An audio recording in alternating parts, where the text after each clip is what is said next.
Hey everybody, it's Master Gallengeist here, bringing you my review for the Wheel of Time series. So, what I've been doing is kind of reading through this series, and I've only done the 14 books. I kind of had issues with even getting through that, so I might revisit the prequel book at some point, but this review is just mainly for the 14 main books in the series, and I don't know how to really. I've got mixed feelings about it.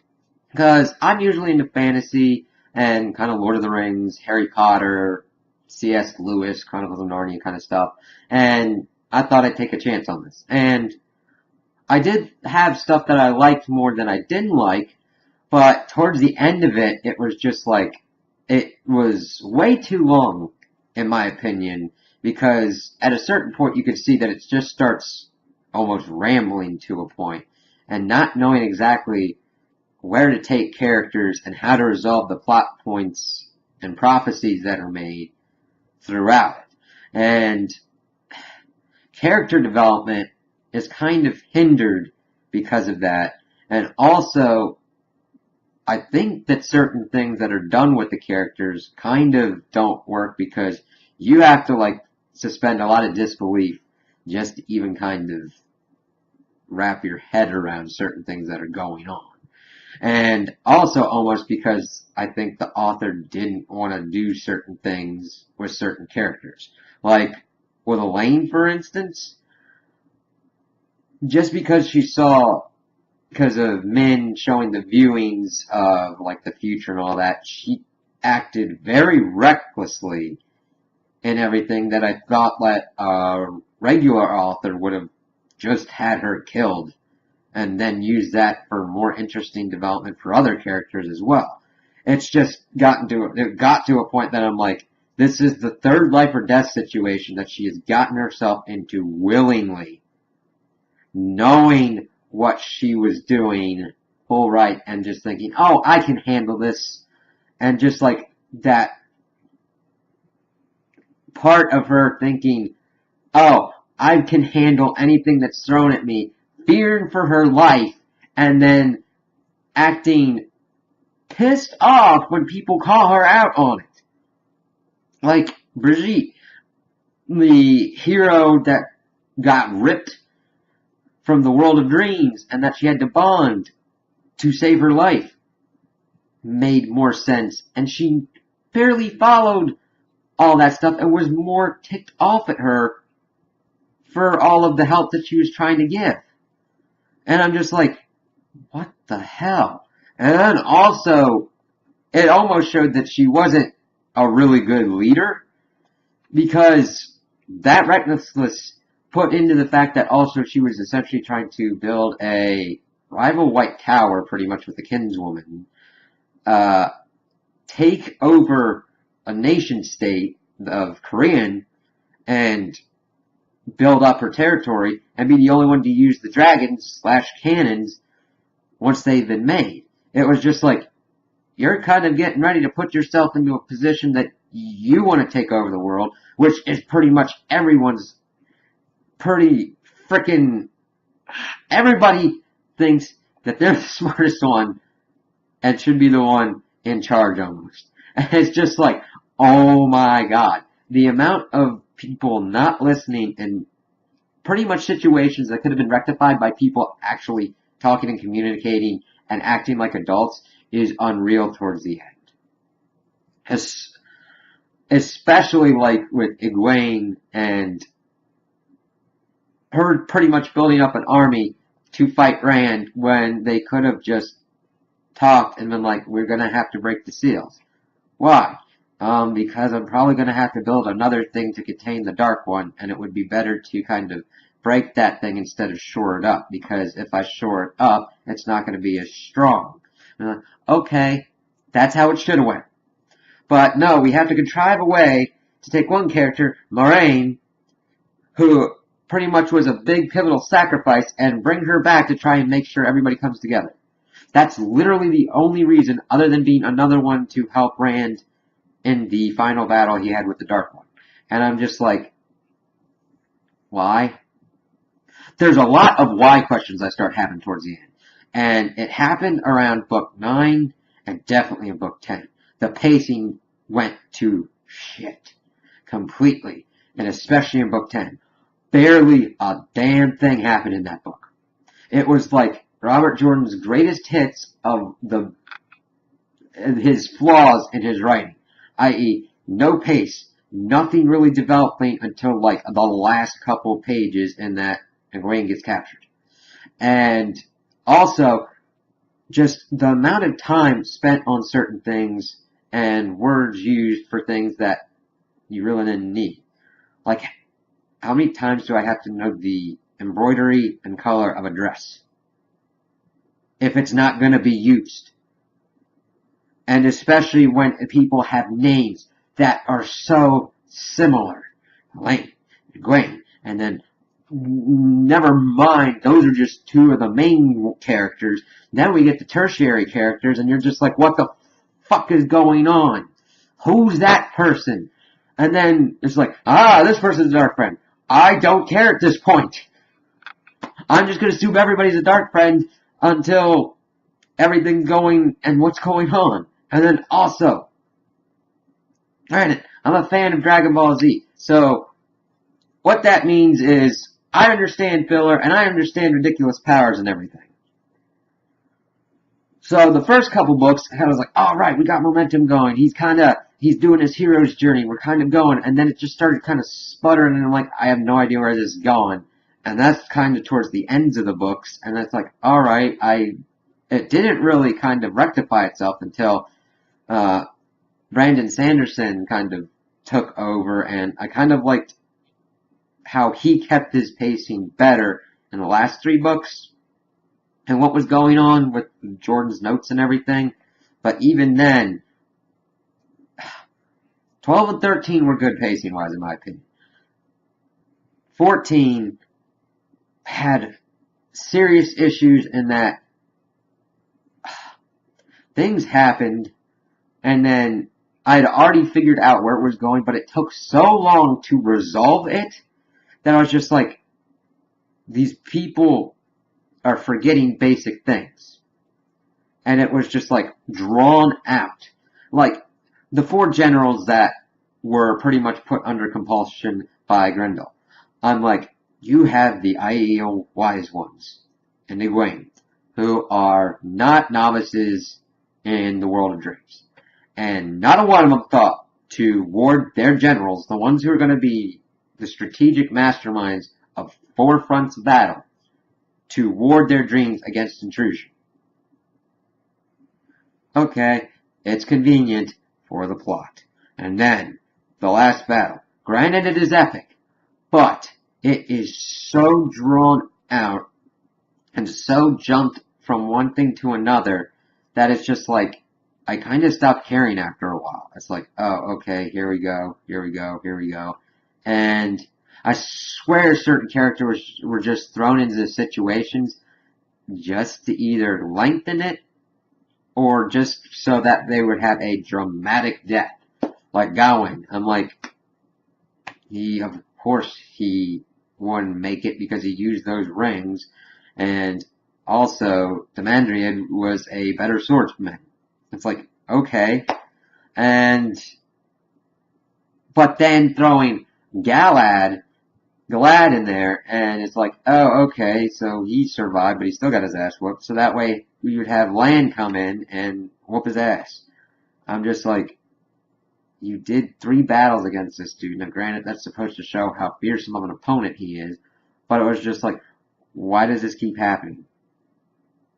I mean, it could have been done in a kind of quicker succession and done a little bit better, because then you've got other things that you're going on through, and it's just drug out to a point that it's like, I just want to get to the main point. I would have had rather a section devoted to one thing in the battle, and then one section to Rand for his battle, and then just keep back and forth between that. But no, it was like the last battle completely, and you're like, this point, which would sometimes only take 3 pages, and you're like, geez, now I've got to reorient myself, into where I'm thinking of.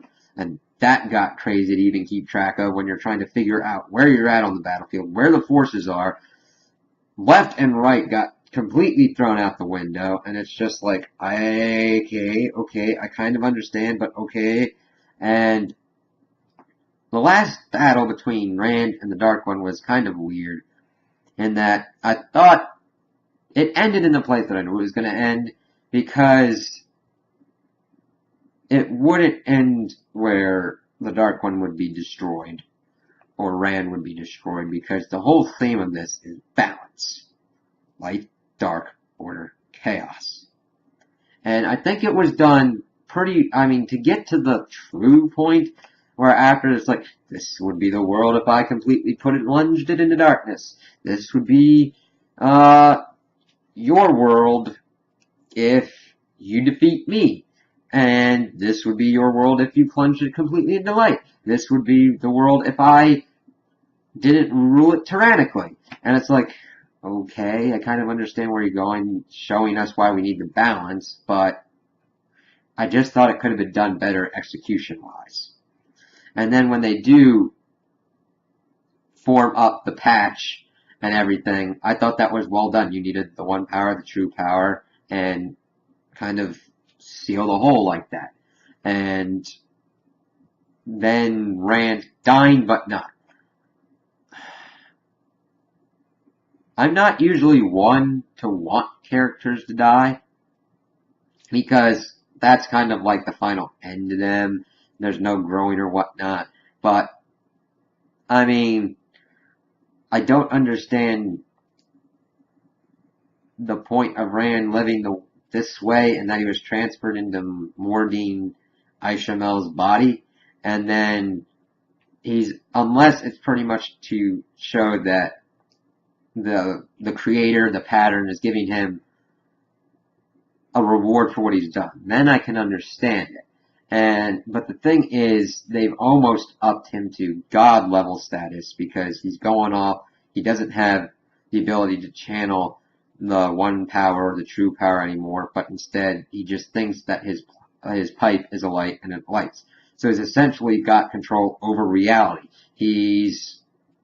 Another Dragon Ball analogy, similar to like Dragon Ball GT, where Goku has fused with the Eternal Dragon. He's now kind of on that level of maybe the balance, to protect the balance between light and dark. Could be an immortal person who could affect reality in any way he chooses, and that he has no need for the one power to affect reality, but can instead affect it just by his force of will, similar to the World of Dreams, which is kind of cool. But I'm just like, okay, what about the rest of the characters that he was tied to, like Min, Avienda, and Elaine? It's like, I almost don't want them to, because, except for Min. Min was pretty well done in that. Granted, most of the situations she just got caught up in. She wasn't overdone to being obnoxiously reckless, or just trying to make Rand conform to her ways without giving truly anything back and trying to learn his ways. She only did that for Elaine as a near sister. It's like, okay. And for Tuono was just, what? I mean, she showed no growth, really, and her empire would effectively, it was just a really strange empire with doing the slavery and all that, and just sticking to it even after the final battle, even though they did capture one of the Forsaken that way. It's like, okay, it's really weird to review this, because I really like the beginnings of it, because it goes very well through the hero's journey, seeing Rand become more than the sheep herder that he was, and kind of take on the responsibility of being this leader and having to deal with all these problems and issues. And that was cool, and except when it started stalling, and then we had to get to the point in the 12th book where he finally got to his balanced state and dealing with the madness that the Taint put on Saidin. And it was well done to a certain point with, like, again, towards that end, like book 9, 10, and then started getting rectified in 11. Characters just stopped growing or plot points just started spinning. And it's just like, what's the point of this? Tarin is the worst offender on that. Matt at least had things to do. Tarin got stuck in a point where I don't think they understood what they needed to do with him. It's like, let's have him pine after his wife, who was extremely jealous over everything, and I don't care. Her acting of all the jealousy and everything was just insane because look at Tarin. He wasn't going to be going for anyone else. He showed his devotion. And it was just like, okay, and he just, it's like at the end, it's like, here we go, he's now completely in tune with his wolf side and can do all this stuff, and it's like, shouldn't that have happened before? It's almost like he had the Deus Ex Machina at the end just to get him to do something. Matt, on the other hand, had pretty good progression from being an asshole to being a dude with asshole tendencies. I know that doesn't seem like a difference, but at first he's like, I don't want to do any of this, and at the end he's like, I don't want to do any of this, but I'm going to do a smart-ass remark because I'm still going to do what I need to do. And he just effectively did all the kind of battle maneuvers and grew pretty well to be a very capable commander and not be a lord without being a lord. And the main hiccup with his at the end was Fane. I mean, of course he was going to be the only one to really take him out because he'd been affected by the disease of Shadar Logoth. But I mean, that was completely, hey look, he can't be affected, so he's going to go and he's going to stab Fane. And I'm like, I thought Fane was going to have a more similar role to kind of Gollum from Lord of the Rings. And he would just pop up randomly, and there was like almost no reason for him to be there. He didn't really effectively do anything other than kill Tarin's family, wound Rand again, and then pretty much try and fuck up the battlefield in the final battle. Like, I'm going to be yeah. Oh shit, I got stabbed by that dude who carried this dagger before. And then it was just too cleanly swept up. And I know it's weird to say that, but when you're at the end of a series, you do expect loose ends to be tied up. How they're tied up is the main thing. It was just almost too easy. It was like, okay, yep. And honestly, I don't know if they're going to have that Dragon's Piece or not, because granted, everything's changed from the viewing Avienda had in Reorienting, when she had this vision of the future that was going to be really crappy. And I'm like, yeah, that's because Elaine's probably going to go power mad, fight the Shan Chan and Fortuna's empire, which is just like, okay, almost at the end, I didn't care. It was almost a slog to get to the end, but there were certain characters that kept me on, like Rand, Matt, to a lesser extent Tarin, but overall I was just like, the negatives started outweighing the positives of reading the book. And I don't know if I would recommend someone to read this unless they're really into fantasy and want to see it to the end. And even then, it's just like, I'm just like, okay, that's the end. I don't hate it. I don't love it. I'm alright. It's because the characters towards the end had gotten to a point of being unlikable. Except for, like, certain characters that I liked. It was just like, okay, everybody was acting stupid. Most of the stuff could have been solved by actively communicating. Like the whole stuff with Rand going insane and going crazier was because the Aes Sedai tried to use him as a tool. Everybody in this book, except towards the end, certain people change their outlooks, but most of the people in this series think of everybody else as a tool. And it's just like, I don't know how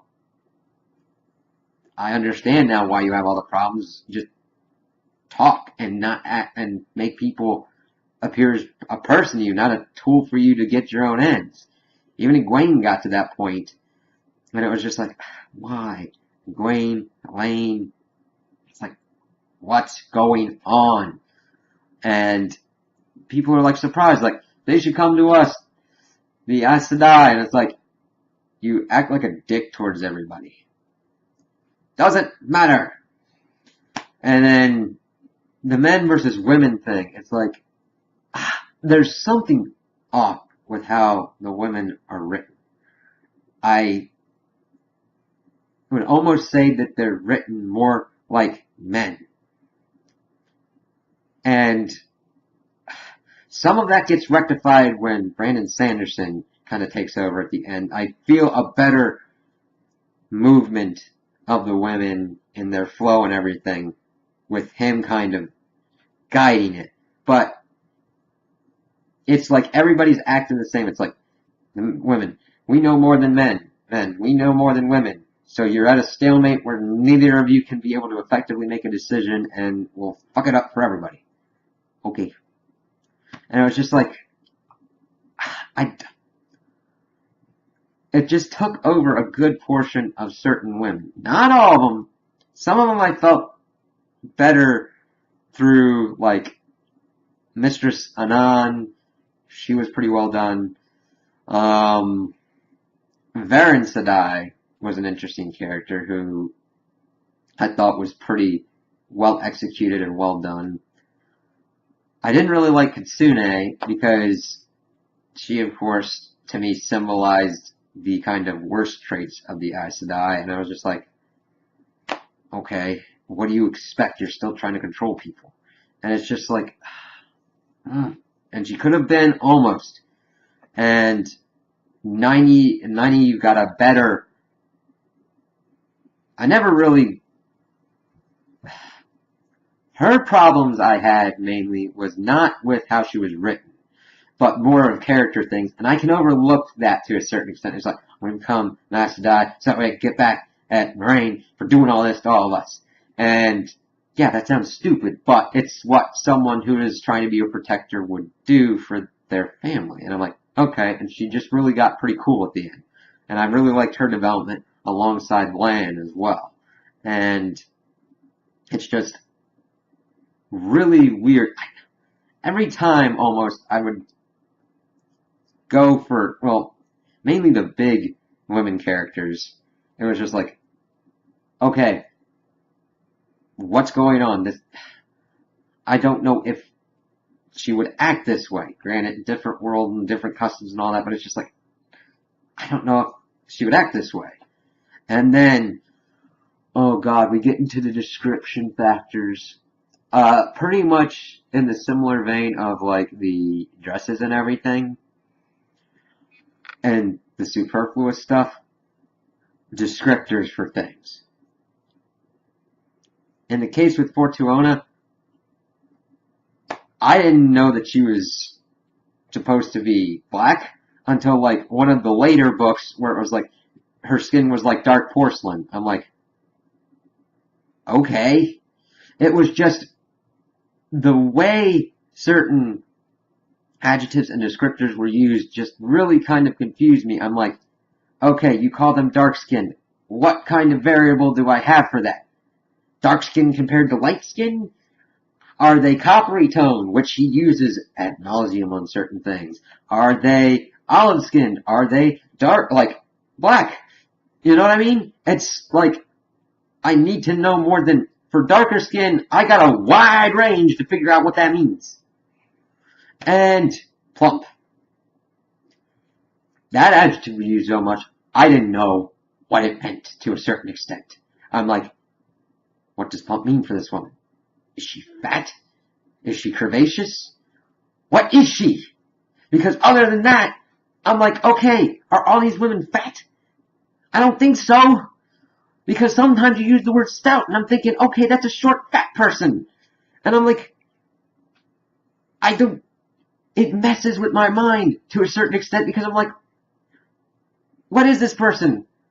How are they intimidating this person? Or are they not intimidating this person? I'm like, are they tall? If they're tall, how tall? What's going on? I'm like, if I don't understand at least a bare kind of good frame of reference for like the body, I don't know how they're effectively interacting with certain characters. Like if they're a head dark friend and they're trying to intimidate someone, I don't have a good picture for that. And it was just like, it also didn't help matters of the fact that tertiary characters would either come and go and die to such an extent that it's like, okay, it doesn't matter. It just doesn't matter who and what they look like because I don't know what's going to happen to them. And something probably won't. And it's just like, I understood better how writers' flaws on certain things can happen of showing and not telling, and telling and not showing. And there's a lot of telling without showing on certain things. It's like, oh, this is their name, this is where they're from, this is their dress and their embroidery. I mean, I'm like, I don't need to know it for a specific purpose. If it's going to help out later on, if it's going to be a sign of something, why is it here? And that pretty much covers a good amount of the books after a certain extent, kind of like 8, 9, 10, until we get to 11 where things move a little bit better and we kind of have a weird rush to the conclusion because I don't know if he had a clear idea of where how to get to the conclusion, because I read that he had the last pages and everything down before his death, and I'm like, okay, but I'm reading this, I don't know how you plan to get there. And it was just like, okay. I'm just like, I just finished a series recently, and I wanted to kind of get my ideas of what's going on and kind of figure out this series, because it's a different kind of series for me. This is kind of the longest series I've ever read, and I can see why people have such mixed feelings and views on this, because it's not cut and dry. There are good aspects of it, but the negatives can really overshadow them at any point in time. So, I'm glad I read it, so that way I could understand what I like better, and what kind of writing styles I like better, and what really bugs me, mainly, about certain writing styles, such as overuse of certain things, and unclear uses of adjectives. I never knew it could get to that point. And then I'm like, oh my god, I don't know what you are, or where you're from, or what's going on. I just want a clearer picture in my head. And if that can be any more succinct than 14 books, 15 including the prequel, okay. It's an interesting series, and I'm interested to hear other people's opinions and all that, and kind of figure out more of my feelings on certain things. This is kind of a broad overview because it is 14 books that I read, but overall it's like, oh god, this was a big one. So, those are my opinions on the series. Tell me what you guys think in the comments below. If you liked it, if you didn't like it, if you agree with me, if you disagree with me. Also, like and subscribe, and I hope you have a good day.